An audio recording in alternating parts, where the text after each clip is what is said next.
Imagine you are in a world not created for human life, at an altitude of 8,000 meters above the frozen ground of northern Germany, where the air is so thin that consciousness fades within seconds without artificial oxygen, and where a merciless cold of minus 60 degrees Celsius reigns, freezing skin to metal instantly and turning blood into red ice in seconds.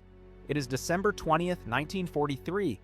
Shortly before Christmas, the days are short and gray, and through this hostile void fights a gigantic monster of steel that, according to all laws of aerodynamics and physics, should have crashed to the ground long ago.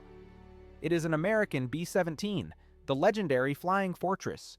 But anyone who had seen this plane on that day would not have recognized a fortress, but only a flying wreck, a perforated sieve of aluminum kept in the air only by the sheer will of its very young pilot and perhaps by a divine miracle. The icy hurricane not only howls around the plane but blows unhindered through the fuselage at a speed of 300 kilometers per hour, as the glass nose has been completely torn away by a German flak shell, and now the wind cuts through the cabin like an invisible knife, freezing everything and amplifying the noise of the engines into a deafening scream.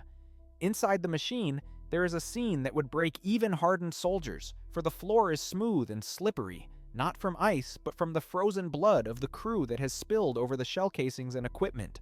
The tail gunner is dead, decapitated by a 20mm cannon, his blood transforming the guns in the rear turret into bizarre red sculptures, and the survivors cower over one another, whimpering in pain and cold, unable to help each other because the morphine in their emergency syringes has frozen into useless needles of ice. In the cockpit of this dying giant, Charlie Brown, a boy of just 21 who was working on a peaceful farm in West Virginia only a few months ago, clings to the vibrating control stick with numb, white fingers and fights against the forces of nature. It is his very first mission as commander, the day he wanted to prove himself, but the dream of heroism has turned into a nightmare, for of the 4 mighty engines, one is already dead and stands rigid like a monument in the wind, while a second spits thick black oil smoke that trails behind them like a dark omen, making the bomber's position visible to every enemy for miles. Charlie Brown is alone. He has lost radio contact with the base. His maps were sucked into the sky through the giant hole in the nose. He is wounded in the shoulder and fighting against unconsciousness, but all this fades into insignificance in the moment he glances into the rearview mirror. There, in the gray haze of the sky, his fate appears, at first just a small, inconspicuous dot, but one that grows rapidly larger and takes on the unmistakable silhouette of death. It is a Messerschmitt Bf-109, the most agile and deadly fighter plane of the German Luftwaffe, a predator of steel that has caught the scent and is now maneuvering with surgical precision into the perfect firing position, directly into the bomber's blind spot, right where no defensive guns can fire anymore. Charlie Brown, whose body is too exhausted to feel panic, feels a strange calm rise within him. He closes his eyes for a moment, inhales the freezing air, and prepares to die, for he knows with absolute certainty that the German pilot only needs to touch the trigger to hit the B-17's tanks and wipe them all out in a gigantic fireball that will burn their bodies to ash before they even touch the ground.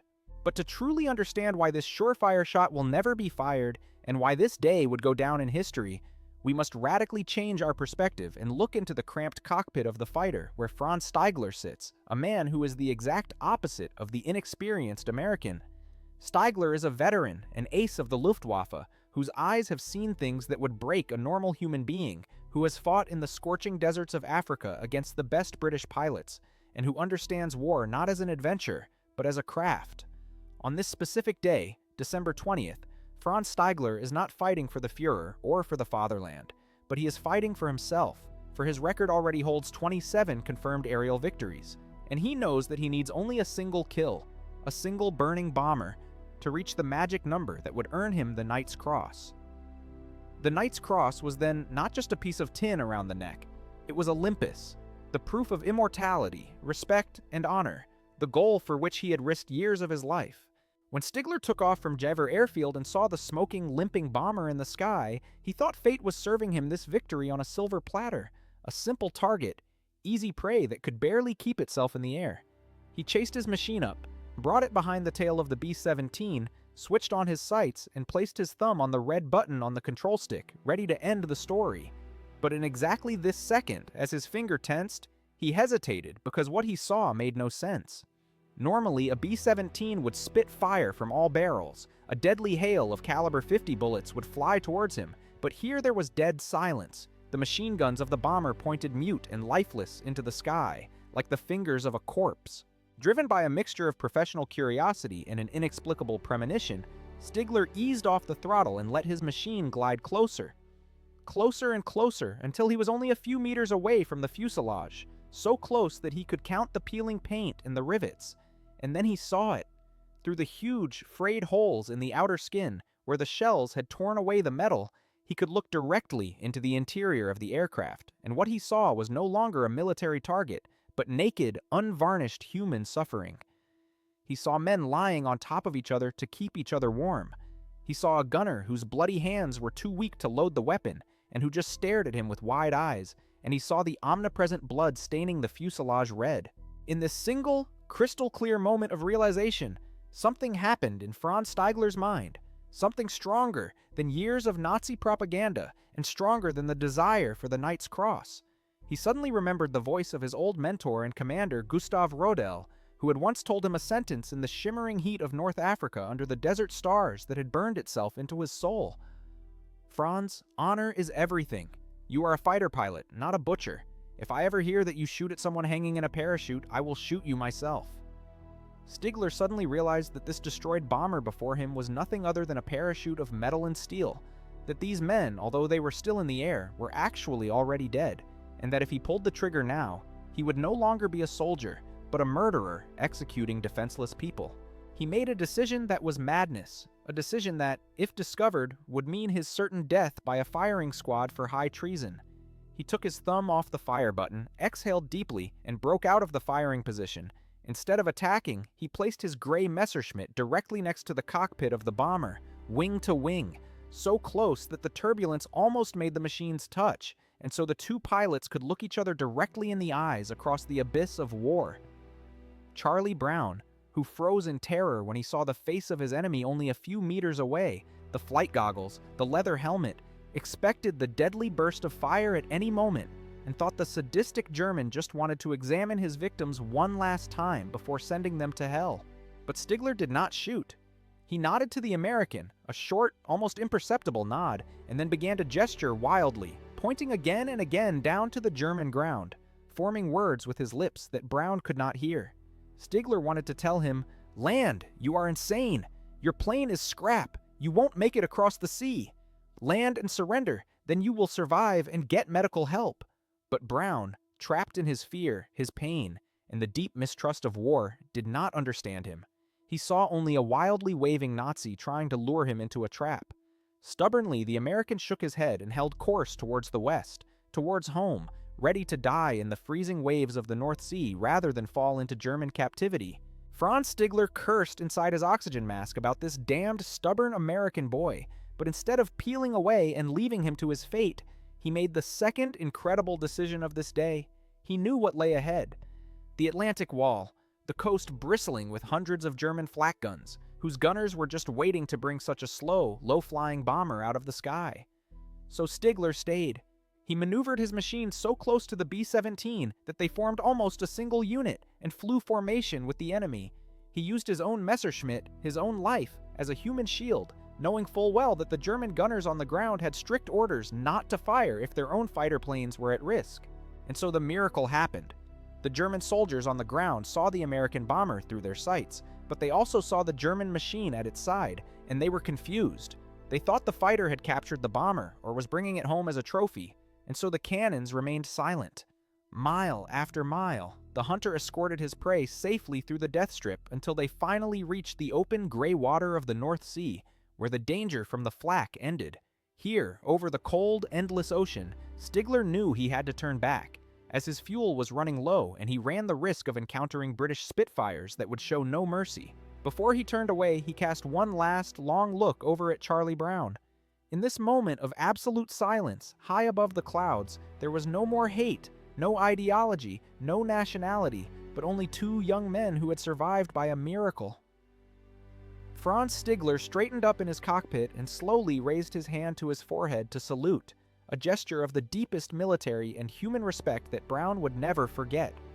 Then the German fighter tipped his machine to the left, gave full throttle, and disappeared into the clouds, back into the war, back into the silence. Charlie Brown managed the sheer impossible. He somehow dragged his flying wreck across the North Sea, the plane groaning and moaning under the strain, and just before the English coast, the last engine died, but he managed a crash landing in a field. When he climbed out of the wreckage, trembling and in shock, he immediately told his superior the truth. A German was there. He didn't shoot us down. He escorted us. He saved us.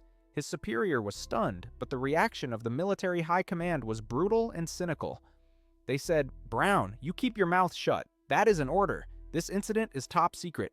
If we tell people that there is a chivalrous German pilot flying around out there, our boys will lose their hate for the enemy, and we need that hate to win the war." The file was sealed, and Charlie Brown was forced to remain silent about the event that had changed his life and his faith in humanity. Franz Stiegler also remained silent out of fear for his life, because he knew that the Gestapo or a military court would execute him immediately if his deed came to light. He flew on. He fought until the last day of the war. He lost everything, his homeland, his friends, his awards. Years later, he emigrated to Canada, became a mechanic, led a quiet life. But in his dreams, he returned again and again to that day in December 1943 and asked himself, did the boy make it? Is he still alive? Charlie Brown, too, who had become a successful businessman in the USA, could not forget the German pilot. He was plagued by nightmares in which he saw the German's eyes again and again, and he wondered if this man was an angel or if he had gone mad. In 1986, as an old man with gray hair, Charlie Brown finally decided to break the silence. He told himself, "I have to know before I die." He began a desperate search that seemed as hopeless as looking for a needle in a haystack. He placed ads in German pilot magazines. He traveled to veteran reunions. He asked anyone who would listen, "I am looking for the German pilot who saved a B-17 over Bremen on December 20th, 1943. For 4 years, nothing happened. Everyone told him the German was surely dead. But in January 1990, 47 years after the incident, Charlie Brown received a letter from Vancouver, Canada. When he opened the envelope, his hands trembled. The letter contained only a single, incredible sentence. It was me. The reunion of the two men, which took place shortly thereafter in a hotel lobby in Florida, is one of the most moving moments imaginable, a moment that proves that time does not matter. Charlie Brown stood there, waiting nervously, and when the door opened and Franz Stiegler walked in, an old man walking with a cane, all barriers, all years, all the hatred of war fell away from them. They did not run. They walked slowly towards each other, looked deep into each other's eyes, and then fell into each other's arms, weeping. Two old warriors who had made peace. Franz Stiegler whispered into the ear of the man he should once have killed, "I never saw you as an enemy. You were my brother." They spent the rest of their lives as best friends. They traveled together through America and Germany. They visited schools and told their story to a new generation to show that humanity is stronger than any order. They called themselves brothers, and fate willed it that they were not separated even in death. Franz Stiegler died in March 2008, and Charlie Brown followed him only a few months later, in November of the same year, as if they had waited for each other to fly their last formation together, side by side into eternity. This story is an eternal monument that even in the darkest hours of our lives, when the world around us burns and hatred reigns, we always have a choice. The finger on the trigger belongs to us, and not to shoot, to show mercy, often requires far more courage than to follow orders and become a hero.